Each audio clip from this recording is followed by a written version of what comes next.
Welcome back to the 7pm Project. Now, in the past few weeks, thousands of school leavers across Australia have been celebrating an important milestone in their life by getting arrested. Well, that's what you'd think if you've been watching the news. We embedded our own not-so-long-ago graduated Tom Ballard at Schoolies, and he lived to tell the tale. He's here right now. Tom Ballard, welcome. Hello, everybody.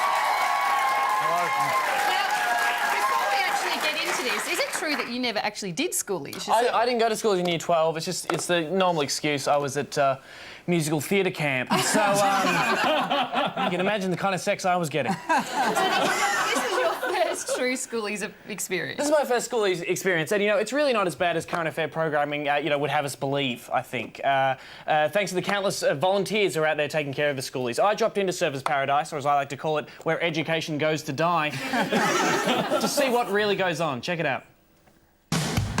Seen as a rite of passage, Schoolies marks the end of an era for many of the 200,000 school leavers across Australia. Over 20,000 of them descend here, where the Queensland Government operate what they call a safety response.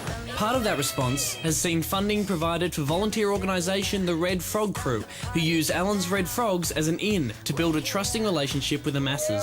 So it covers things like walk homes, handing out red frogs, going into rooms, helping them clean, being a bit of a middleman between some of the management and the schoolies, just to keep everyone calm and just make sure you're not getting kicked out.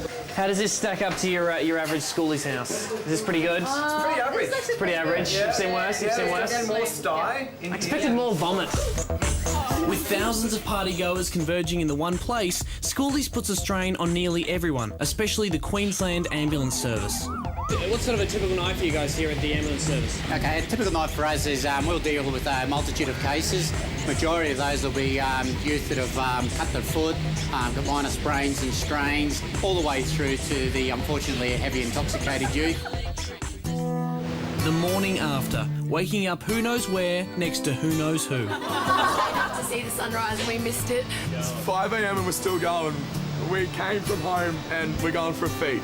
For those without cooking skills, the Red Frog crew again come to the rescue. Well, another service that Red Frog offers, Tom, is to go in and cook pancakes for the schoolies when they're feeling the munchies in the morning after a big night. So Right, great. Get up bright and early and go and cook some pancakes. Now, are these the very pancakes that they'll be throwing up tomorrow morning? The very pancakes you may be cleaning up off the carpet in a few hours' time. I'm safe, Mum. Having a blast. Hi, Dad. And with a message home and a stomach full of pancakes, it's time to start all over again.